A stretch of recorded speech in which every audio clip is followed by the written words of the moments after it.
Bem-vindo ao GoTech. No vídeo de hoje eu vou falar a minha experiência em utilizar o iOS 18.3, que é a versão regular que está todo mundo utilizando. Já faz alguns meses que eu estou utilizando, já que a gente produz vídeos na versão beta para vocês e a gente vai colocando aqui as nossas opções. Mas antes de tudo, eu vou pedir para vocês se inscreverem no canal, que é muito importante para nós, já deixar o seu joinha e também tem aqui a opção para você hypar o vídeo. Se você puder fazer isso, vai nos ajudar bastante no nosso trabalho. E eu já vou colocar logo de cara o recurso que eu gosto de utilizar na versão normal, independentemente se você tem o Apple Intelligence ou não, que é o seguinte: você tem a possibilidade de gravar as ligações desde o iOS 18, então você pode ligar para um call center, ele vai gravar a ligação, não vai transcrever, mas você vai conseguir ter uma prova, por exemplo, se você está tendo problema com um fornecedor ou está tendo problema com uma central de atendimento que pode te prometer alguma coisa e depois dizer que você não te prometeu nada, você não tem a gravação, geralmente as gravações ficam em poder das empresas, e aqui, no caso, você consegue gravar. Então, isso é independentemente do seu iPhone que você tem. Se você tem um iPhone mais antigo ou mais novo, esse serviço vai funcionar para você. O que não vai funcionar é a transcrição desse áudio. A transcrição do áudio só vai funcionar a partir do Apple Intelligence. Então, aí seria a partir da linha de iPhones 15 Pro, iPhone 16 e 16 Pro, nas suas versões Max ou Plus. E a gente tem também que considerar que esse recurso é interessante e é para todo mundo. Então, se você tem um iPhone um pouco mais antigo, tem dúvida, e esse é um recurso interessante para você, já instala aí. Agora, tem alguns recursos que eu considero interessantes, mas assim, você brinca a primeira vez e depois não vai utilizar, como é o caso do Image Playground. Eu vou mostrar para vocês. Que, por exemplo, é a possibilidade de eu fazer uma foto minha numa festa usando um capacete de corrida. Aí eu vou pedir para fazer isso, né? Olha, já criou aqui uma festa infantil. Agora os dentes parece que eles deram uma corrigida. Mas assim, você vai usar isso daqui uma vez só e depois não vai mais lembrar. É um recurso que está no iOS 18.3. Será que compensa você ter que utilizar uma língua que não é nativa sua para ter esse recurso? Acredito que não.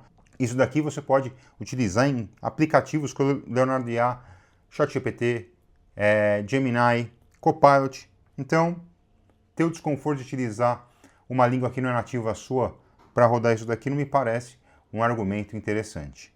Já o Genmoji eu já acho um pouco mais interessante, acho que ele vai ter uma aplicação no seu dia a dia. Eu vou dar um exemplo para você.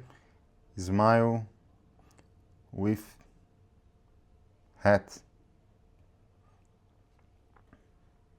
Ele vai criar o Genmoji com chapéu. Numa conversa você pode encaminhar isso. Ainda tem alguma inconsistência, daqui vai ter que melhorar um pouquinho, mas eu acho um aplicativo mais utilizável até do que o Image Playground. Agora, o que eu realmente tenho utilizado muito é esse daqui, que é, dentro do bloco de notas, você utilizar a integração do iOS 18.3 com o ChatGPT. E você não precisa nem ter uma conta no ChatGPT, você pode utilizar até de modo anônimo, só que provavelmente a OpenAI vai limitar o número de acessos que você tem lá. Então, eu vou dar um exemplo para você. Eu tenho aqui um texto na língua inglesa, eu posso alterá-lo para a língua em espanhol. Então, vou aqui colocar, ó. A gente marca o texto todo,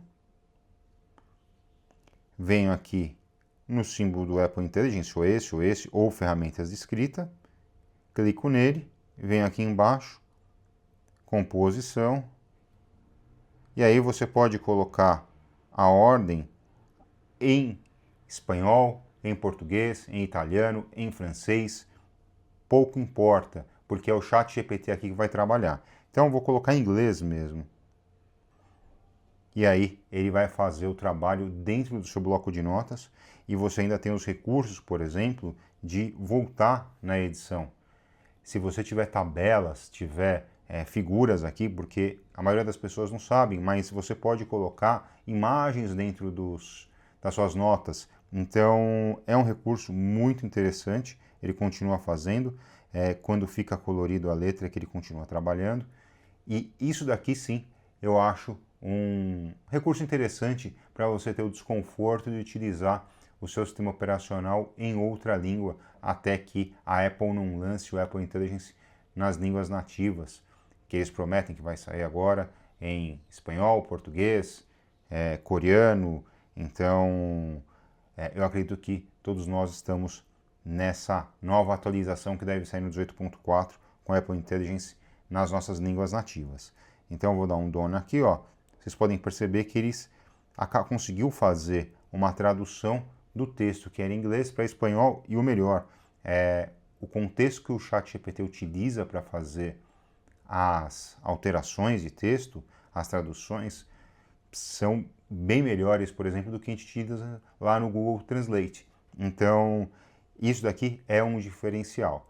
É claro que se você não trabalha muito com texto, aí eu não vou recomendar que você faça a portabilidade de linguagem para inglês, para usar desse benefício, mas também é o seguinte, você pode muito bem copiar esse texto, entrar dentro, por exemplo, do aplicativo do ChatGPT ou do Gemini, e você pode pedir para ele fazer a tradução, que ele também vai fazer. A única coisa é que vai levar um tempinho um pouquinho maior.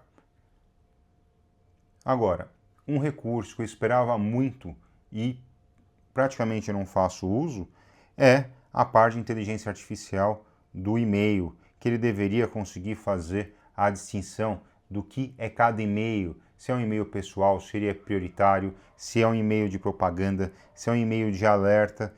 Como a gente acaba utilizando uma língua que não é nativa da língua inglesa, e ele só está em inglês, ele não consegue fazer essa leitura e jogar nas caixas. E isso daqui eu ainda acho que vai ficar muito para trás, até porque o que a Apple prometeu de contexto até agora não mostrou para nós. Tudo bem que eles colocaram que boa parte das ferramentas vão estar disponíveis a partir de março, mas aqui ainda falta muito. Para utilizar o e-mail, eu utilizo o Spark,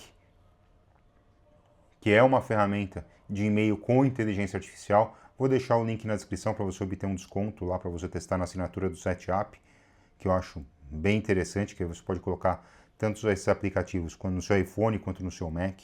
E ele também funciona para Mac, essa parte de inteligência artificial.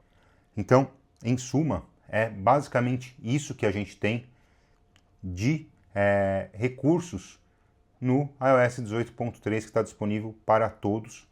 A parte do Apple Intelligence só para os iPhones 15 Pro em diante, e para aqueles que não estão utilizando o Apple Intelligence, você tem a opção de gravação, de ligação, que eu acho realmente muito útil.